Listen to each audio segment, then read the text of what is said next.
Tonight's story is not going to be fun. It's going to be kind of heavy because, as Mark mentioned, this is going to be about end of life. First, I'd like to talk about my dog.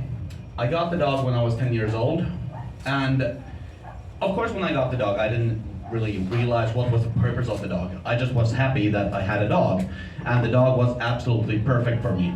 3 years old, it was a Cocker Spaniel, lazy as a bum, but every single time he found a hole in our yard, he would just go for it and I just have to chase after it.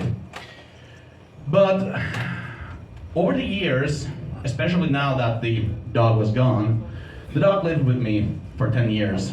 And especially after the dog was gone, I realized that my parents actually got the dog for me, not because it was cute, not because it would be a very good companion for me. No.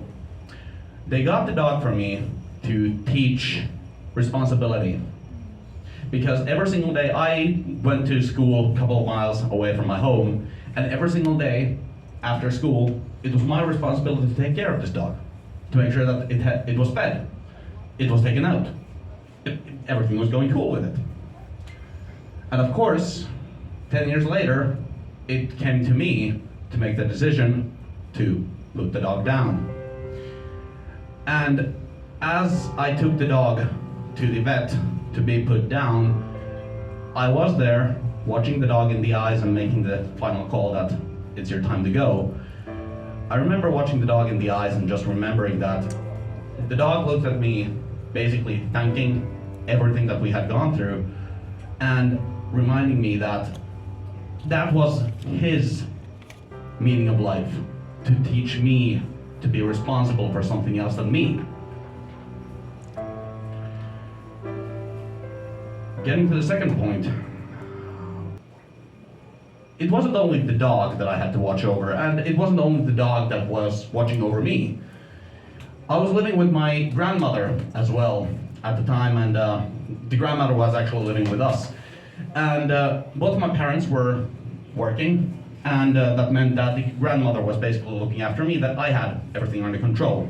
When I got back from school, did you do your homework? Are you hungry? Are you thirsty? Basically, the grandmother was looking after me, that I wasn't getting into any trouble. I was doing my homework. But again, I went to school when I was 7, and at some point, thinking back, the dynamic changed a little bit.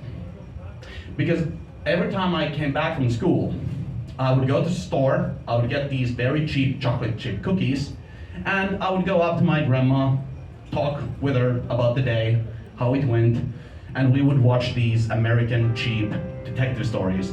She would get it every single time. I would never get that correct. Never.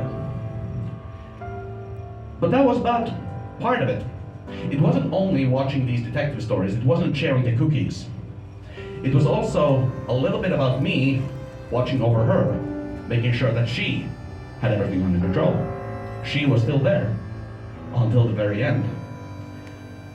It was a Saturday afternoon, and my sister called me because she couldn't reach my grandmother, who was living right on the next room to me.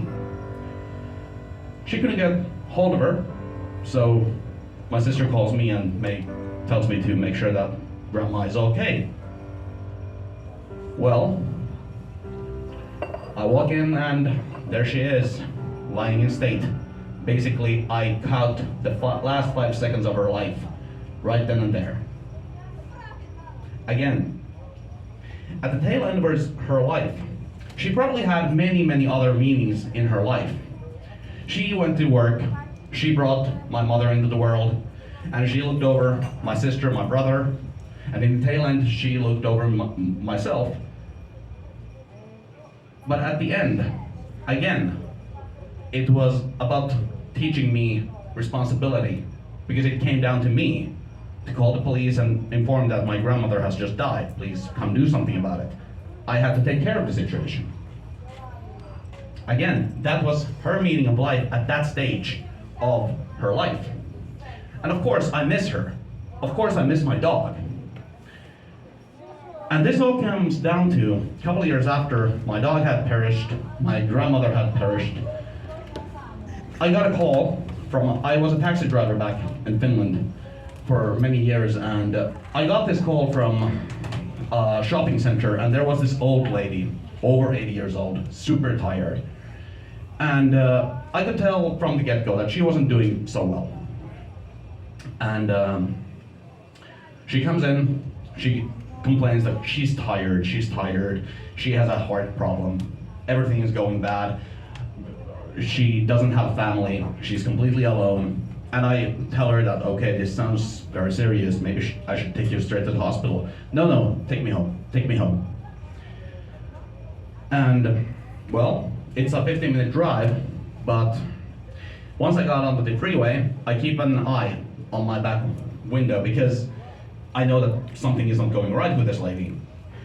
And of course, at some point, eyes roll back, she completely loses control, and she gets a stroke or she gets a heart attack. I'm not sure which one, but something went really badly wrong.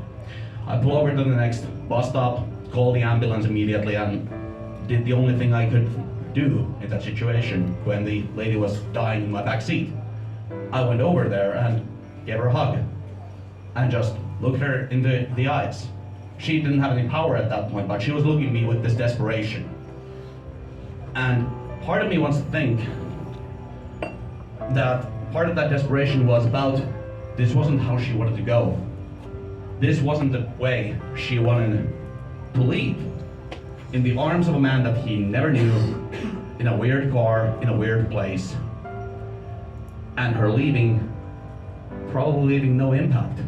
Of course it left an impact on me because I remember this lady, but I don't remember her name. And I remember the saying of my mother, that you die twice. Of course you die when your body leaves this plane of existence, but you also die a second death the moment someone utters your name for the last time. And unfortunately, I can't remember this lady's name. And I doubt that anybody else remembers it either. Which leaves me with this final thought of possible meaning of life. That once it's gone, make sure that you are missed from this world. Thank you.